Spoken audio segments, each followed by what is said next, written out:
Good morning बच्चों। आज मैं क्लास 10th का first chapter reflection of light को शुरू करेंगे। क्लास 1 का first chapter reflection of light. Reflection of light के बारे में हम लोग स्टडी करेंगे। तो सबसे पहले हम लोग यहाँ पे देखेंगे कि ये लाइट है क्या, ये लाइट है क्या। तो हम लोग यहाँ पे देख रहे हैं कि ये लाइट जो है, सबसे पहले चीज कि लाइट जो होता है यह फॉर्म ऑफ एनर्जी होता है। लाइट जो है यह फॉर्म ऑफ क्या है, एनर्जी है। That provide sensation of vision. और विदाउट लाइट हम लोग किसी ऑब्जेक्ट को देख नहीं सकते। विदाउट लाइट हम किसी ऑब्जेक्ट को देख नहीं पाएंगे, क्योंकि लाइट सबसे पहले अगर हमको किसी ऑब्जेक्ट को देखना होता है तो लाइट सबसे पहले ऑब्जेक्ट पे पड़ता है और ऑब्जेक्ट से रिफ्लेक्ट होकर हमारी आंखों तक आता है, जिसके कारण हम किसी ऑब्जेक्ट को देख पाते हैं। ठीक है, तो हम लोग ये जो हम लोग को देखने का है रूल, ये इस तरीके का होता है। देखने का रूल ये होता है, जैसे हम लोग यहाँ पे देख रहे हैं कि ये एक बुक है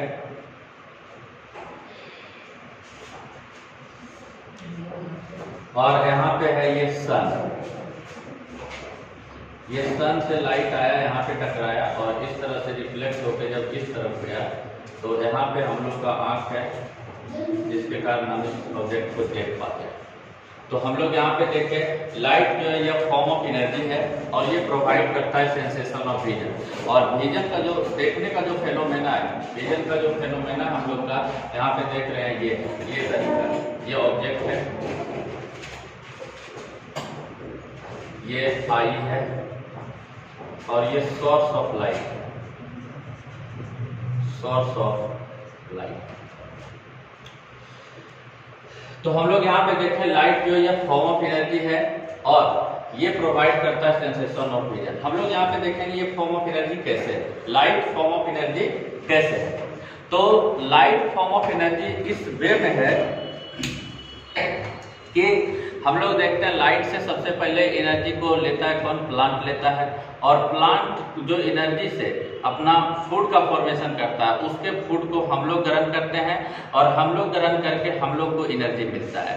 तो हम लोग यहाँ पे जाने कि लाइट जो है ये फॉर्म ऑफ एनर्जी है, तो किस तरह से लाइट को फॉर्म ऑफ एनर्जी है ये हम लोग को पता चल गया और ये हम लोग को प्रोवाइड करता है सेंसेशन ऑफ विजन। तो लाइट का सबसे बेसिक टर्म ये है, आपको जैसे ही कोई पूछे कि लाइट क्या है तो सबसे पहला चीज बोलना है light is form of energy, it provide sensation of vision.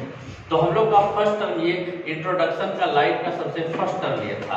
Second है कि some common phenomena associated with light are image formation by mirror.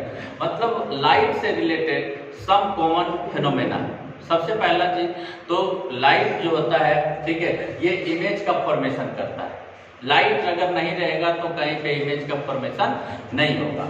दूसरा चीज twinkling of a star. Twinkling of a star भी है लाइट का ही phenomena. और next है the beautiful colour of the rainbow. Rainbow का फॉर्मेशन भी होता है लाइट के फेनोमेना के ही कारण। और हम लोग अगला देखेंगे bending of light by a medium and so on. Light जो बेंड करता है, जिसको हम लोग रिफ्रैक्शन कहते हैं, ये सब भी होता है लाइट का ही फेनोमेना। तो हम लोग आगे जैसे जैसे चैप्टर को पढ़ेंगे वहां पे हम लोग इमेज फॉर्मेशन के बारे में भी डिटेल से पढ़ेंगे, ट्विंकलिंग ऑफ स्टार के बारे में भी डिटेल से पढ़ेंगे और beautiful colour of a rainbow के बारे में भी डिटेल से पढ़ेंगे और bending of light by medium and so on. तो हम लोग bending of light of a medium इसके सेकंड चैप्टर में ही पढ़ते हैं। तो हम लोग ये सारा फेनोमेना देख रहे हैं जो कि लाइट के कारण होता है। तो हम लोग लाइट का जो इंट्रोडक्शन में सबसे पहला चीज जाने कि लाइट जो है ये सोर्स ऑफ एनर्जी है और इसी के कारण हम लोग किसी ऑब्जेक्ट को देख पाते हैं और लाइट के कारण बहुत सारा फेनोमेना देखने को मिलता है। तो हम लोग उसमें देखे रेनबो का formation, refraction of light, twinkling of a star and so on. ये सारा चीज को हम लोग देखे इसके इंट्रोडक्शन में। नेक्स्ट है प्रॉपर्टीज ऑफ लाइट। लाइट का क्या प्रॉपर्टीज है? तो लाइट के प्रॉपर्टीज के बारे में हम लोग सबसे पहले जानेंगे कि लाइट जो होता है ये इलेक्ट्रोमैग्नेटिक वेव होता है। लाइट जो होता है ये इलेक्ट्रोमैग्नेटिक वेव होता है और इलेक्ट्रोमैग्नेटिक वेव जो होता है उसमें इलेक्ट्रोमैग्नेटिक वेव जो होता है उसमें इलेक्ट्रॉन का एक्सीलरेटेड मोशन होता है। इलेक्ट्रॉन जो होता है वहां पे एक्सीलरेटेड मोशन करता है, उसको हम लोग बोलते हैं इलेक्ट्रोमैग्नेटिक वेव। तो इलेक्ट्रोमैग्नेटिक वेव को चलने के लिए मीडियम का रिक्वायरमेंट नहीं है, इसीलिए हम लोग बोल सकते हैं कि लाइट को चलने के लिए कोई मीडियम का जरूरत नहीं है। लेकिन मीडियम लाइट के स्पीड को अफेक्ट करता है। भले लाइट को चलने के लिए मीडियम का रिक्वायरमेंट नहीं है, लेकिन लाइट को मीडियम जो होता है इसके वेलोसिटी को, लाइट के वेलोसिटी को मीडियम अफेक्ट करता है। लाइट के वेलोसिटी को मीडियम अफेक्ट करता है। दूसरा है light tend to travel in straight line. Light जो होता है वो हमेशा स्ट्रेट लाइन में ट्रेवल करता है। तो सबसे पहला चीज लाइट इलेक्ट्रोमैग्नेटिक वेव है, इसको चलने के लिए किसी मीडियम का रिक्वायरमेंट नहीं है। दूसरा चीज है कि लाइट हमेशा स्ट्रेट लाइन में ट्रेवल करेगा। लाइट हमेशा स्ट्रेट लाइन में ट्रेवल करेगा। नेक्स्ट है लाइट है डबल नेचर।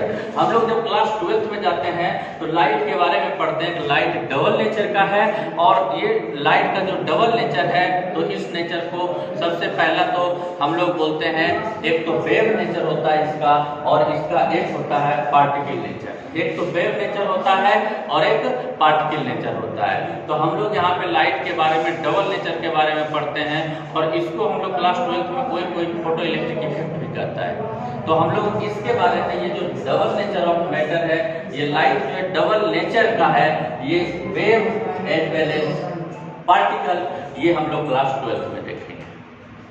नेक्स्ट है लाइट का शेडो। लाइट जो होता है ये शेडो का फॉर्मेशन करता है। लाइट शेडो का फॉर्मेशन करता है, और शेडो का फॉर्मेशन इसलिए ये करता है कि जब हम लोग मान लेते हैं यहाँ खड़ा है, इस तरफ से लाइट आ रहा है, तो हम लोग क्या करते हैं, हम लोग का बॉडी लाइट को रोक लेता है। लाइट रोक लेने के कारण हम लोग के जो पीछे है इस तरफ शेडो का फॉर्मेशन होता है।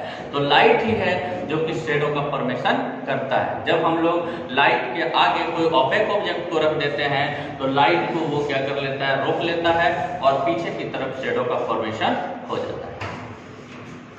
नेक्स्ट हम लोग बातें करें speed of light maximum in vacuum, it's value is 3 × 10⁸ metre per second.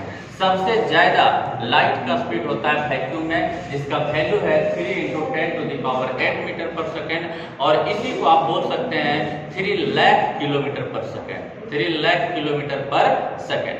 तो लाइट का जो स्पीड है वो है वैक्यूम में सबसे ज्यादा, और वो है वैल्यू 3 × 10⁸ मीटर पर सेकेंड। अच्छा, नेक्स्ट हम लोग अगर बात करें यहाँ पे प्रॉपर्टीज ऑफ लाइट का, तो when light falls on surface following में हैपन। देखिए, अगर लाइट किसी सरफेस पे फॉल करता है, लाइट किसी सरफेस पे फॉल करता है, तो हम लोग यहाँ पे देखते हैं कि मान लेते हैं कि यहाँ पे लाइट जो है इस सरफेस पे फॉल किया। ये जो सरफेस है इस पे लाइट यहाँ से आया, और ये क्या हुआ, यहाँ से टकराने के बाद ये इस तरफ चला गया। तो ये जो आ रहा है, ठीक है, इसको इंसिडेंट रे कहते हैं। यहाँ से जो बैक हुआ है इसको हम लोग रिफ्लेक्टेड रे कहते हैं। ये इंसिडेंट रे और ये वाला रिफ्लेक्टेड रे। तो हम लोग यहाँ पे देख रहे हैं, सबसे पहला जब किसी सरफेस पे लाइट इंसिडेंट करता है तो यहाँ पे 3 फेनोमेना देखने को मिलता है। थोड़ा बहुत यहाँ से लाइट इस तरह से भी चला जाता है इस सरफेस से, और हम लोग अगर ये ट्रांसपेरेंट सरफेस रख लेते हैं, ठीक है, तो हम लोग नेक्स्ट में ट्रांसपेरेंट का बात कर लेंगे। तो सबसे पहला चीज, अगर लाइट सरफेस पे फॉल किया तो सबसे पहला चीज जो हम लोग को देखने को मिला है, जिसको हम लोग बोल रहे हैं रिफ्लेक्शन। एक हम लोग सरफेस लेते हैं जो कि ट्रांसपेरेंट है। यहाँ पे हम लोग ये नॉर्मल को बना दिए हैं, ये जो कि सरफेस पे 90 डिग्री का एंगल बनाता है। यहाँ पे लाइट आया, इसको जाना चाहिए था ऐसे, लेकिन ये टुवार्ड नॉर्मल की तरफ बेंड कर गया। तो ये जो फेनोमेना होता है इसको हम लोग बोलते हैं रिफ्रैक्शन, जो कि हम लोग आगे देखेंगे, ठीक है। तो हम लोग ये रिफ्लेक्शन देखे, यहाँ पे रिफ्लेक्शन देखे, और एक होता है एब्जॉर्प्शन। तो जब ये सरफेस पे आता है तो ये सरफेस कुछ लाइट को ये एब्जॉर्ब कर लेता है। तो हम लोग यहाँ पे देखें कि ये जो एब्जॉर्ब कर लेता है, तो हम लोग यहाँ पे देख लिए कि लाइट फॉल कर रहा है अगर किसी सरफेस पे, तो 3 चीजें हो रही है। सबसे पहला रिफ्लेक्शन, दूसरा रिफ्रैक्शन, और तीसरा एब्जॉर्प्शन। पहला रिफ्लेक्शन, दूसरा रिफ्रैक्शन, और तीसरा एब्जॉर्प्शन। तो ये सारा प्रॉपर्टी है लाइट का, ये सारा प्रॉपर्टी है लाइट का। तो लाइट का सबसे पहला प्रॉपर्टी हम लोग जाने कि ये जो होता है इलेक्ट्रोमैग्नेटिक वेव होता है। लाइट जो होता है ये इलेक्ट्रोमैग्नेटिक वेव होता है और उसको ट्रेवल के लिए किसी मीडियम का रिक्वायरमेंट नहीं होता है। दूसरा प्रॉपर्टी देखिए कि लाइट जो है हमेशा स्ट्रेट लाइन में ट्रेवल करता है। तीसरा प्रॉपर्टी देखें कि लाइट डबल नेचर का होता है, वेव एंड पार्टिकल। चौथा हम लोग देखें लाइट कास्ट शेडो। पांचवा देखें speed of light maximum in vacuum 3 × 10⁸ metre per second. और लास्ट जो हम लोग देखें कि लाइट अगर किसी सरफेस पे फॉल करता है और सरफेस ट्रांसपेरेंट ना हो तो वैसे केस में लाइट में रिफ्लेक्शन होता है और उसका सरफेस कुछ लाइट को एब्जॉर्ब करता है, मतलब एब्जॉर्प्शन होता है। और अगर सरफेस ट्रांसपेरेंट हो तो वहां पे लाइट का रिफ्रैक्शन होता है, मतलब उससे आर पार हो जाता है लाइट और थोड़ा सा अपने पास से बेंड कर जाता है। तो इसको हम लोग बोले, यहाँ पे फोटो भी देखे हैं कि ये एब्जॉर्ब कर रहा है, रिफ्लेक्ट कर रहा है और रिफ्रैक्शन का फेनोमेना को देखने को मिल रहा है। कब? जब लाइट किसी सरफेस पर फॉल कर रहा है। अगला हम लोग पढ़ेंगे ये रिफ्लेक्शन क्या है। ये रिफ्लेक्शन क्या है? तो bouncing back to light when strike a polished surface like mirror. अगर हम लोग यहाँ पे देख लीजिए, हम लोग का बोर्ड है, अगर हम लोग यहाँ पे लाइट को बाउंस करवाते हैं तो यहाँ से ये क्या हो जाता है? रिफ्लेक्ट हो जाता है। लाइट यहाँ पे आ रहा है, यहाँ से रिफ्लेक्ट हो जाता है। इसी फेनोमेना को हम लोग क्या करते हैं? रिफ्लेक्शन। यहाँ से टकराने के बाद बैक हो जा रहा है, इसको हम लोग बोल रहे हैं रिफ्लेक्शन। तो हम यहाँ पे जाने bouncing back of to light when it strike on polish surface. जब पॉलिश सरफेस पे लाइट स्ट्राइक करेगा तो वो बैक हो जाएगा। इस फेनोमेना को हम लोग बोलते हैं रिफ्लेक्शन ऑफ लाइट। इस फेनोमेना को बोलते हैं रिफ्लेक्शन ऑफ लाइट। अच्छा, रिफ्लेक्शन का दो लॉ होता है। There are two laws of reflection. There are two laws of reflection. सबसे फर्स्ट अगर लॉ का बात करें तो हम लोग यहाँ पे एक पिक्चर बनाते हैं और उससे पता चलेगा कि हम लोग का टू लॉज रिफ्लेक्शन का क्या क्या है। ठीक है, तो हम लोग यहाँ पे देख लेते हैं कि रिफ्लेक्शन का ये दो लॉज क्या है।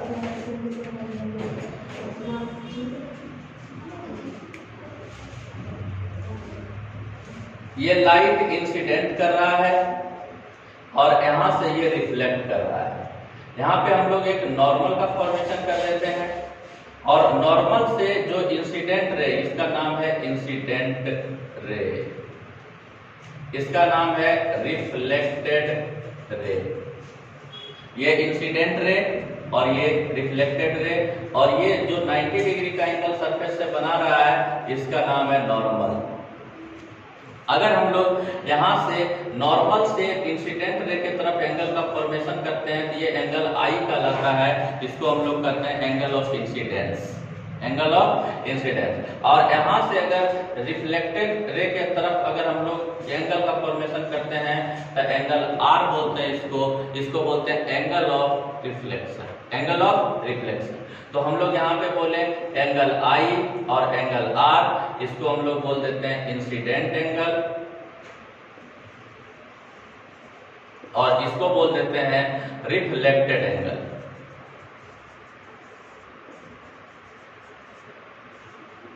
तो हम लोग यहाँ पे देखे कि ये इंसिडेंट रे आया और ये लाइट रिफ्लेक्ट कर गया और ये जो फेनोमेना हो रहा है इस पॉइंट पे हो रहा है। इस पॉइंट को हम लोग बोलते हैं point of incidence, point of incidence. अगर हम लोग को इस लॉ को बोलना है तो सबसे पहला लॉ जो है रिफ्लेक्शन का बोलेंगे angle i equal to angle r, मतलब angle of incidence is equal to the angle of reflection. सबसे पहला लॉ रिफ्लेक्शन का सबसे फर्स्ट लॉ अगर आपसे पूछा जाए, हम लोग अभी देखे कि रिफ्लेक्शन का दो लॉ है। कितना लॉ? टू लॉज है। तो सबसे पहला है angle of incidence is equal to angle of reflection, angle of incidence is equal to angle of reflection.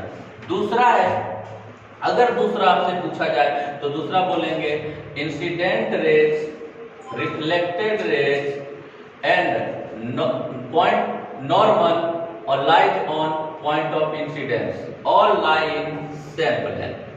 The incident ray, the reflected ray and the normal at the point of incidence all lie in the same plane। तो हम लोग यहाँ पे देखते हैं ये incident ray ये reflected ray और ये नॉर्मल जो कि है पॉइंट ऑफ इंसिडेंस पे, सभी एक सरफेस पे है, ये सभी एक स्मूथ सरफेस पे है। तो हम लोग यहाँ पे दो लॉ देखें। सबसे पहला लॉ जो देखे, angle of incidence is equal to angle of reflection, और दूसरा लॉ देखे the incident ray, the reflected ray and the normal at the point of incidence all lie same है। तो ये हम लोग का था रिफ्लेक्शन से रिलेटेड सारा पॉइंट जो कि बेसिक है। और हम लोग यहाँ पे देखें सबसे पहला इंट्रोडक्शन लाइट का, दूसरा जाने प्रॉपर्टीज ऑफ लाइट, उसके बाद नेक्स्ट हम लोग पढ़े रिफ्लेक्शन ऑफ लाइट, और उसके बाद लॉज ऑफ रिफ्लेक्शन। तो ये आप लोग अच्छे से रिवीजन कीजिएगा, और इसका अगला पार्ट हम लोग नेक्स्ट वीडियो में देखेंगे। जय हिंद, जय भारत।